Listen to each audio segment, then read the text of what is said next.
Hello student, आज हम कक्षा 7 की हिंदी फर्स्ट में चैप्टर नंबर 7 हम पंछी उन्मुक्त गगन की का अध्ययन करेंगे।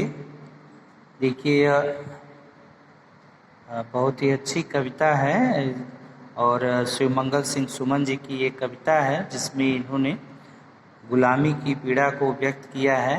किस प्रकार से जब किसी की स्वतंत्रता छिन जाती है तो उसको कैसी पीड़ा होती है, उसकी आज़ादी छिन जाती है उससे। तो कोई भी जो है वह गुलामी के जंजीरों में नहीं रहना चाहता, दूसरे के अधीन नहीं रहना चाहता, सभी लोग को स्वतंत्रता चाहिए।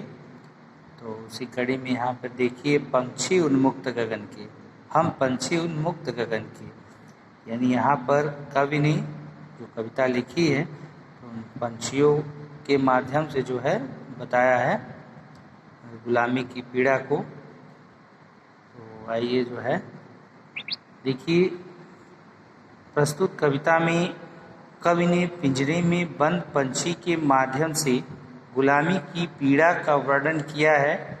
इस कविता में उन्होंने बताया है कि पक्षी को भी स्वतंत्रता उतनी ही प्रिय होती है जितनी मनुष्य को। पक्षी भी स्वतंत्र रूप से आकाश में उड़ना चाहता है, उसे सोने के पिंजरे में कैद होकर रहना अच्छा नहीं लगता। यानी पंछी क्या है, पंछी उन्मुक्त गगन के पंछी जो हैं वह स्वच्छंद होकर के आकाश में उड़ने के लिए हैं। पंछी ये कह रहे हैं कि ईश्वर ने हमें पंख दिया है, तो हमें पंख दिया है तो हमें क्या करना है, हमें उड़ते रहना है, स्वच्छंद होकर के इस खुले आकाश में जो है उड़ते रहना है। और जब हमें किसी सोने के पिंजरे में बंद कर दिया जाएगा तो हमारी उसमें स्वतंत्रता जो है वो छिन जाएगी, हमारी आज़ादी छिन जाएगी, क्योंकि हम अपनी इच्छा से उसमें कार्य नहीं कर सकते, अर्थात अपनी प्रसन्नता को हम व्यक्त नहीं कर पाएंगे उस सोने के पिंजरे में। क्योंकि जैसे ही हम अपना पुलकित पंख जो है प्रसन्न हो करके इस पंख को फैलाएंगे तो उन सोने के जो पिंजरे की जो सलाखें हैं सोने की, तो उनसे टकरा कर हमारे पंख जो है वो टूट जाएंगे। था देखिए, सोने के पिंजरे में ही क्यों न बंद कर दिया जाए, सोने की कटोरी में बढ़िया बढ़िया खाना दिया जाए, लेकिन वह इन पंछियों के लिए क्या है, इन पंछियों के लिए वह अच्छा नहीं है। क्यों अच्छा नहीं है? क्योंकि इस पिंजरे में रह कर के उनकी आज़ादी जो है वो छिन जाएगी, वह स्वतंत्र नहीं रह पाएंगे, अपनी इच्छा से कार्य नहीं कर पाएंगे। आइए हम पढ़ेंगे इसको अभी। तो पढ़ने से पहले इसमें जो कुछ कठिन शब्द हैं तो उनको हम जान लेते हैं, पहले उसका निवारण कर लेते हैं कठिन शब्दों का। देखिए, उन्मुक्त आया है तो उन्मुक्त का अर्थ जो है वह खुले है, मुक्त होकर के, स्वतंत्र होकर के। और पिंजरबद्ध, पिंजरबद्ध मतलब पिंजरे में बंद। कनक तीलियों, कनक का अर्थ सोना होता है, तो कनक तीलियों यानी सोने की सलाखों। पुलकित, पुलकित का अर्थ होता है प्रसन्न। कटुक, कटुक मतलब कड़वी, कड़वी तीखी। निबौरी, निबौरी यहाँ नीम के फल को कहा गया है। स्वर्ण श्रृंखला, स्वर्ण श्रृंखला यानी सोने की जो जंजीर होती है उसको हम स्वर्ण श्रृंखला कहते हैं। फुनगी, फुनगी वो होती है जो पेड़ की ऊंची डाल पर, पेड़ की जो ऊंची डाल होती है उसको हम फुनगी कहते हैं। तारक, तारक का अर्थ यहाँ तारे से है। होड़ा होड़ी, होड़ा होड़ी का अर्थ जो है स्पर्धा, मुकाबला से, कंपटीशन। क्षितिज, क्षितिज का अर्थ होता है जहाँ धरती और आकाश जो है मिलते हैं उसको हम क्षितिज कहते हैं।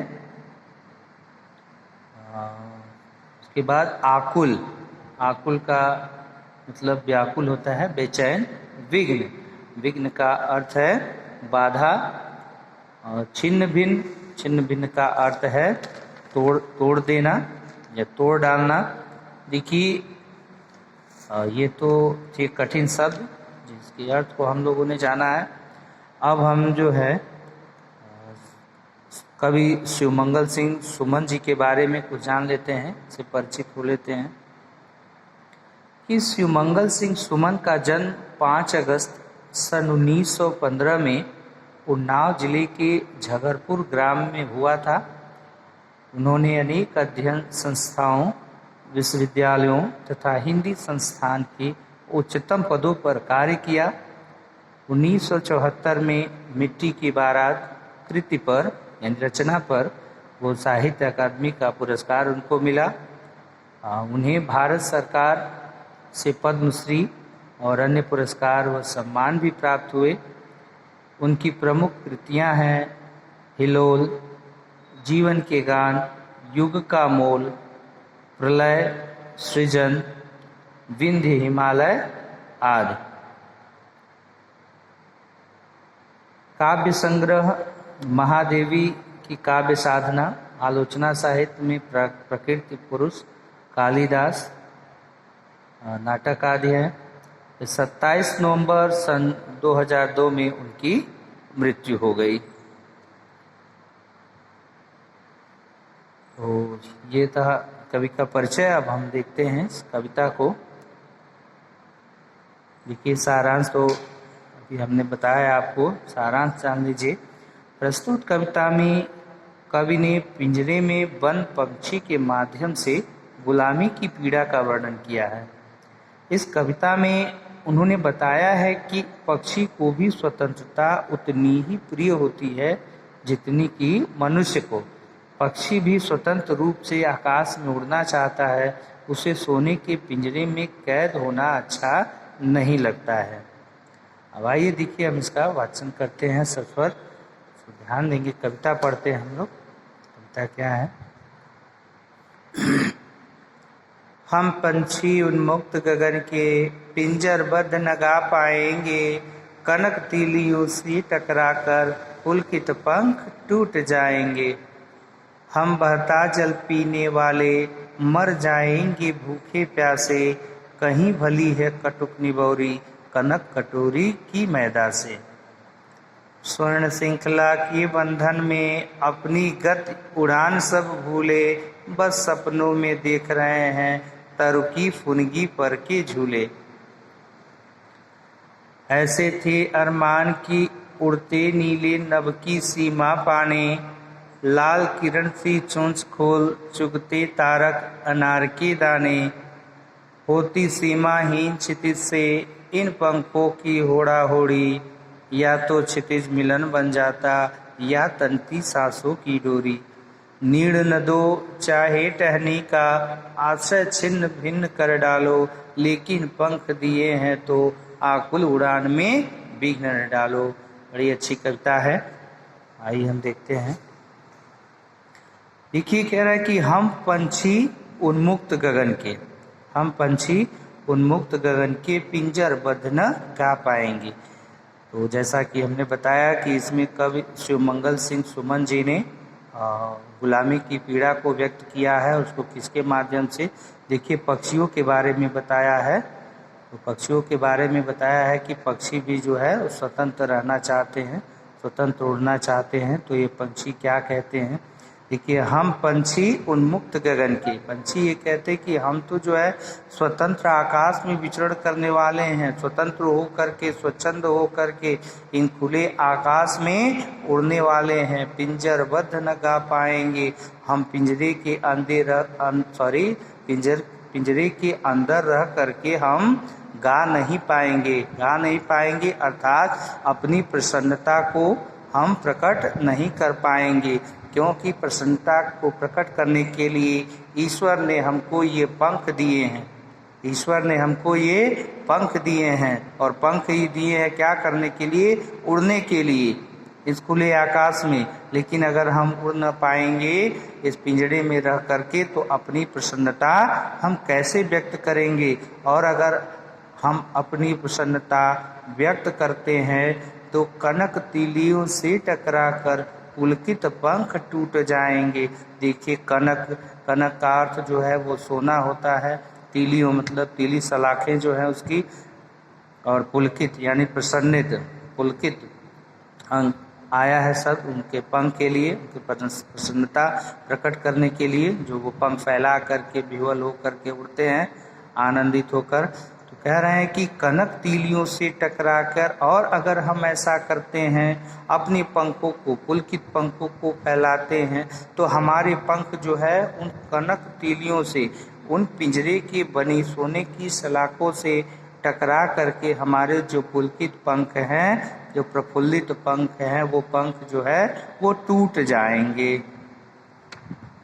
हम बहता जल पीने वाले मर जाएंगे भूखे प्यासे, कहीं भली है कटुक निबौरी कनक कटोरी की मैदा से। देखिए क्या कह रहे हैं पंछी। अब पंछी कह रहे हैं कि हम तो वो पंछी हैं और बहता जल पीने वाले हैं, हम जो है स्वच्छंद होकर के आकाश में उड़ करके, और जहाँ कहीं भूख प्यास लगे तो हम जो है बहते हुए जल को, कहीं के भी जल को हम ग्रहण कर लेते हैं। हम नदियों के बहते जल को जो है वो पीने वाले हैं, और इस पिंजरे में तो हम मर जाएंगे भूखे प्यासे। लेकिन अगर हमें इस पिंजरे के अंदर बंद कर दिया जाता है तो हम भूख और प्यास से मर जाएंगे। कहीं भली है कटुक निबौरी कनक कटोरी की मैदा से। और देखिए अपनी पीड़ा को वह सोने के पिंजरे में रह करके अपनी पीड़ा को व्यक्त कर रहे हैं कि कहीं भली है कटुक निबौरी कनक कटोरी की मैदा से, कि हमारे लिए कनक कटोरी की मैदा से, कनक मतलब सोना, कटोरी मतलब सोने की कटोरी, और मैदा का अर्थ जो है यहाँ महीन आटे से है। वो आटा होता है उसका जो महीन रूप, महीन और हो जाता है, मैदा कहते हैं उसको हम। उन मैदे से जो अच्छे अच्छे पकवान बनते हैं, तो उन्हीं से यहाँ आशय लिया गया है कि कनक कटोरी की मैदा से, यानी उन सोने की कटोरियों में जो मैदा यानी अच्छे अच्छे पकवान हमको दिए जाते हैं सोने के पिंजरे में बंद करके खाने के लिए, तो इससे लाख गुना कहीं अच्छा है वो हमारे लिए तीखे नीम का जो फल होता है। कटुक निबौरी, कटुक मतलब तीखा और निबौरी मतलब नीम का फल। तो इन कनक कटोरियों की मैदा से, यानी इन सोने की कटोरियों में रखे हुए अच्छे पकवानों से कहीं लाख गुना अच्छा हमारे लिए क्या है, वह तीखे नीम का फल है। यानी हमें इस पिंजरे में नहीं रहना।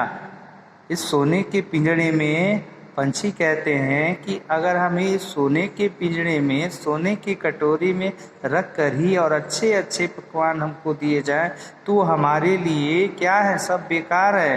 क्यों बेकार है? क्योंकि हमारी आज़ादी जो है उससे छिन जाती है, छिनी हुई है। कह रहे स्वर्ण श्रृंखला के बंधन में अपनी गति उड़ान सब भूले, बस सपनों में देख रहे हैं तरुकी फुनगी पर के झूले। और वो पंछी क्या कहते हैं कि स्वर्ण श्रृंखला के बंधन में, कि हे मनुष्य हमें जो है इस स्वर्ण श्रृंखला के बंधन में, यानी इन सोने की जंजीरों में बंधने के बाद हम अपनी गति यानी अपनी तीव्रता, अपनी उड़ान, सब कुछ हमने खो दिया है। सब कुछ हम क्या कर दिए हैं, भूल गए हैं। यानी सोने की श्रृंखलाओं में बंध करके हमारा सब कुछ जो है वो समाप्त हो गया है। अब हमारे पास कुछ नहीं बचा, क्योंकि हमारे पास पंख है। ईश्वर ने हमको पंख दिया है, और दिया है तो आकाश में स्वच्छंद होकर उड़ने के लिए, कहीं का भी अन्न जल ग्रहण करने के लिए, न कि सोने के पिंजरे में बंद होकर के अपनी आज़ादी को खो देने के लिए। तो इन स्वर्ण श्रृंखला यानी इन सोने की जंजीरों में बंधकर हम अपनी आज़ादी, अपनी तीव्रता, अपना उड़ान, सब कुछ हम लोग भूल गए हैं, सब कुछ हमने खो दिया है।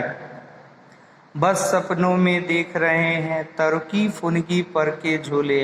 अब तो बस हमारे लिए बस स्वप्न ही रह गया है। हम स्वप्न में ही अपना जीवन जो है वो देख रहे हैं, जी रहे हैं, और स्वप्न में ही हम उस तरुकी फुनगी पर के झूले, यानी तर मतलब वृक्ष होता है, फुनगी मतलब उस वृक्ष की ऊंची जो शाखा होती है, ऊंची डाल पर के झूले। यानी अब तो हम स्वप्नों में ही उन झूलों को देख रहे हैं। किन झूलों को? कि हम उस ऊंची वृक्ष की शाखा पर जो है यहाँ वहाँ उड़ करके अपनी मर्जी से उठते बैठते हैं। तो तो इन सारी चीज़ों को जो है वो भूल गए हैं। ठीक है स्टूडेंट, उम्मीद है वीडियो अच्छी लगेगी आप लोगों को, ध्यान से सुनिएगा। तो आज के लिए इतना ही, फिर बाकी अगले भाग में। तो student take care, bye bye.